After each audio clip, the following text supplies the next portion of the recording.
بسم اللہ الرحمن الرحیم الحمد للہ رب العالمین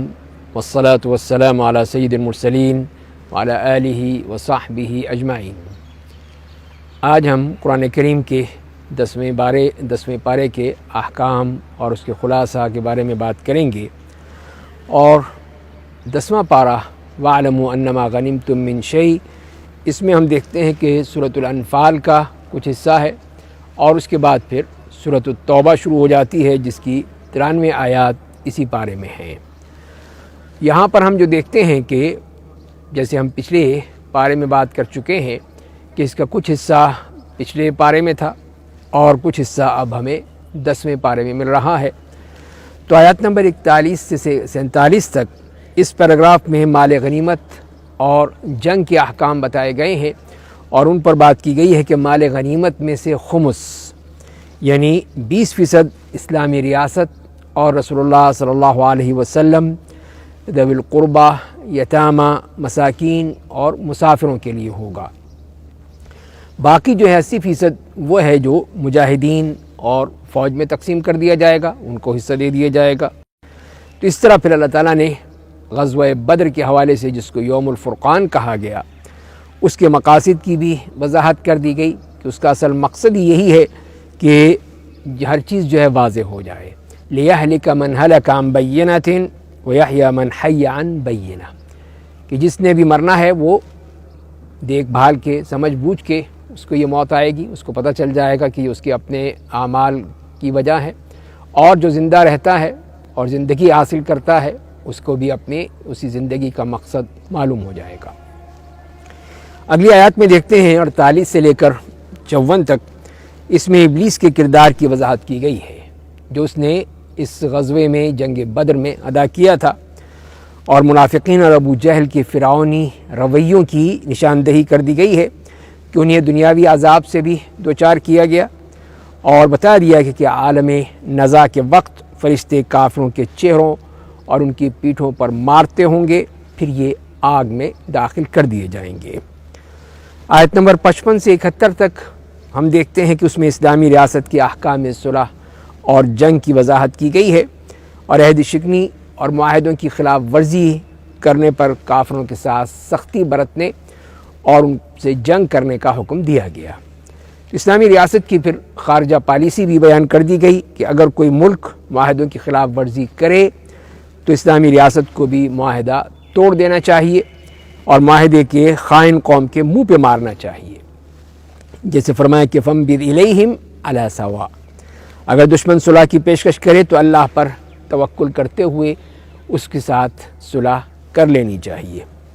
اور اسلامی ریاست کی پھر عسکری پالیسی بھی ہمیں ملتی ہے کہ اسلامی ریاست کو اپنی اقتصادی حالات کو دیکھتے ہوئے دشمنوں کے مقابلے میں ہتھیار تیار رکھنے چاہیے، تاکہ اللہ کے دشمنوں اور مسلمانوں کے دشمنوں اور نامعلوم دشمنوں پر مسلمانوں کا رعب قائم رہے۔ تو جیسے فرمایا گیا کہ أَعِدُّوا لَهُم مَّا اسْتَطَعْتُم مِّن قُوَّةٍ، تو اس طرح کی تیاری کا حکم دیا گیا تاکہ مسلمان تیار رہیں اور مسلمانوں کی دہشت اور خوف دشمن پر قائم رہے۔ اور اس کے ساتھ ساتھ پھر ایک اور چیز جو بیان کر دی گئی انہی آیات میں، کہ اسلامی ریاست کا یہ اہم اصول واضح کر دیا گیا کہ مسلمانوں کی فتح کا دار و مدار عسکری قوت پر نہیں ہے، مسلمانوں کی تعداد پر نہیں ہے، بلکہ مسلمان فوجیوں کے ایمان اور میدان جنگ میں صبر اور ثابت قدمی پر مبنی ہے، اور کمزوری کی حالت میں 100 صبر کرنے والے مسلمان 200 کافروں پر غالب آ سکتے ہیں، اور نسبت 1 اور 2 کی ہوگی، قوت اور رعب کی حالت میں مسلمان 1000 کافروں پر غالب آ سکتے ہیں، نسبت 1 اور 10 کی ہو جائے گی۔ جنگی قیدیوں کے حوالے سے بھی یہاں پر ذکر کیا گیا کہ جنگی قیدیوں کے مسئلے پر جو بتا دیا گیا کہ جنگ میں قیدی بنا کر فدیہ لینے سے زیادہ بہتر یہ ہے کہ دشمن کی طاقت کو کچل کر اس کو پاش کر دیا جائے،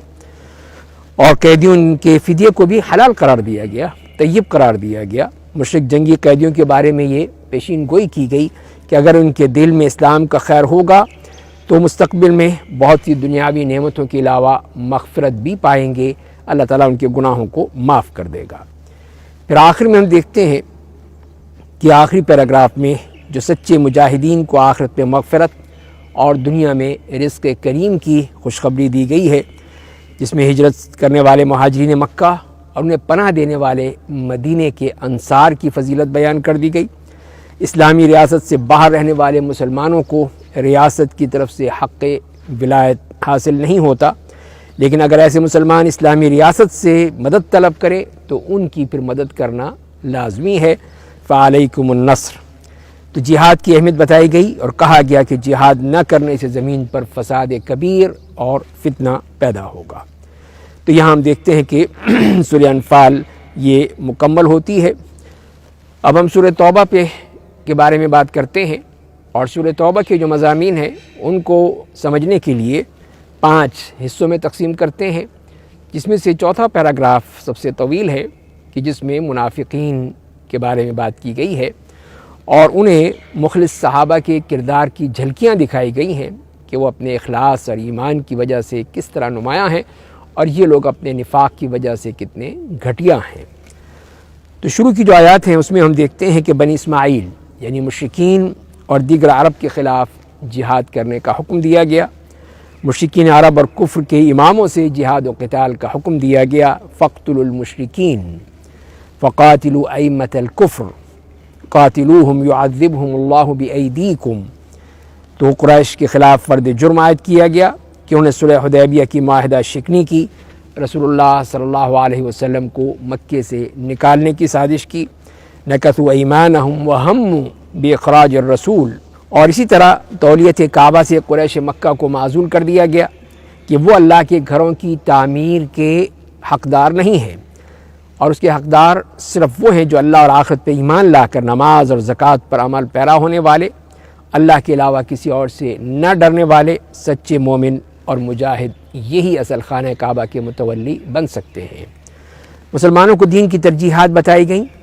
کہ اللہ، رسول اور جہاد کے رشتہ داروں اور دنیا کے دیگر جھمیلوں پر ترجیح دی جانی چاہیے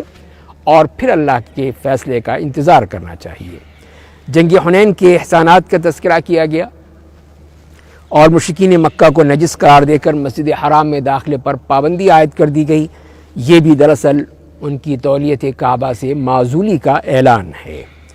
اس کے بعد اگلی جو ہم دیکھتے ہیں آیات 29 سے 35 تک، جس میں بنی اسرائیل یعنی اہل کتاب یہود و نصارہ سے کے خلاف جہاد کرنے کا حکم دیا گیا کہ اہل کتاب سے اس وقت تک جنگ کرنے کا حکم دیا گیا جب تک کہ وہ جزیہ دے کر اسلامی ریاست کی بالادستی کو قبول نہیں کر لیتے۔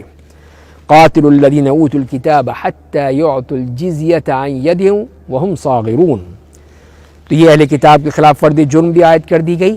کہ وہ حضرت عیسیٰ علیہ السلام اور حضرت عزیر علیہ السلام کو اللہ کا بیٹا بناتے ہیں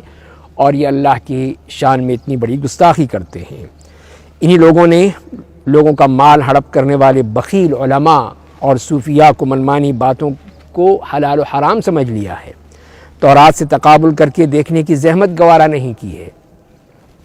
اسی طرح انہیں اللہ کو چھوڑ کر من دون اللہ اپنے رب اور حاکم بنا لیے ہیں۔ ایسے دنیا پرست علماء اور رہبان کو دوزخ کے عذاب کی نوید سنائی گئی۔ آیات 36 سے 41 تک ترغیب جہاد ہے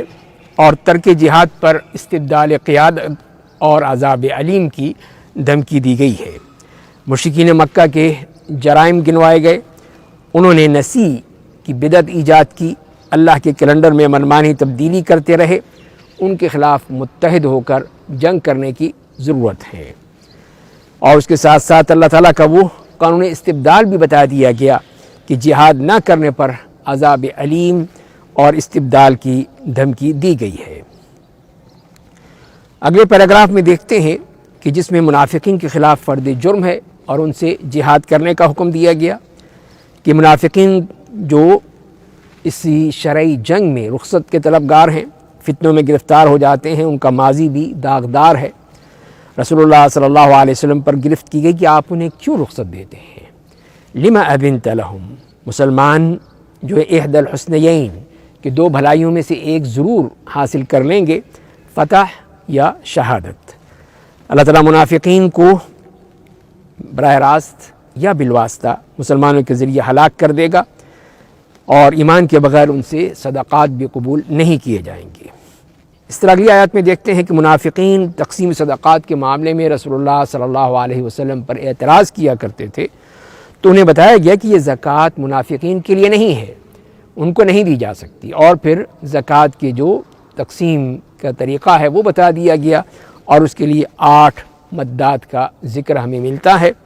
جو واضح کر دیا گیا۔ پھر اعتراضات کرنے والوں کے لیے عذاب علیم ہے جو اس قسم کے اعتراضات کرتے ہیں۔ تو یہ جو زکوٰۃ تقسیم کرنے کی جو مد ہیں وہ بتا دی گئی قرآن کریم میں کہ وہ صرف اور صرف فقراء، مساکین اور ان لوگوں کے لیے جو صدقات کے کام پر مامور ہوں، اور ان کے لیے جن کی تالیف قلب مطلوب ہو، پھر گردنوں کے چھڑانے، قرض داروں کی مدد کرنے، اللہ کی راہ میں اور مسافر نوازی کے لیے دی جا سکتی ہے۔ منافقین کی جھوٹی قسموں کا ذکر کیا گیا، منافقین کا بخل اور منافقین کا پول کھول دیا گیا کہ ان کے سب وعدے جھوٹے ہوتے ہیں، کسی بھی حالت میں یہ سچ بولنے والے نہیں ہیں۔ تو مسلمانوں کو چاہیے کہ وہ منافقین کی اموال و اولاد سے دھوکہ نہ کھائیں۔ بدو اور دیہاتی منافقین کی رخصت طلبی پر بھی گرفت کی گئی کہ میدان جہاد سے صرف مریضوں اور کمزور لوگوں کو ہی رخصت دی جا سکتی ہے جن کے پاس عذر ہے، وہ بھی اسی صورت میں کہ جب وہ اسلامی ریاست کے وفادار ہوں، اذا نصحوا للہ ورسولہ۔ بلا عذر جنگ سے رخصت طلب کرنے والوں کے لیے دوزخ کا عذاب ہوگا۔ یہاں یہ پارہ مکمل ہوتا ہے۔ اللہ تعالی ہمیں قرآن کو سمجھنے، پڑھنے اور عمل کرنے کی توفیق عطا فرمائے۔ وآخر دعوانا ان الحمد للہ رب العالمین۔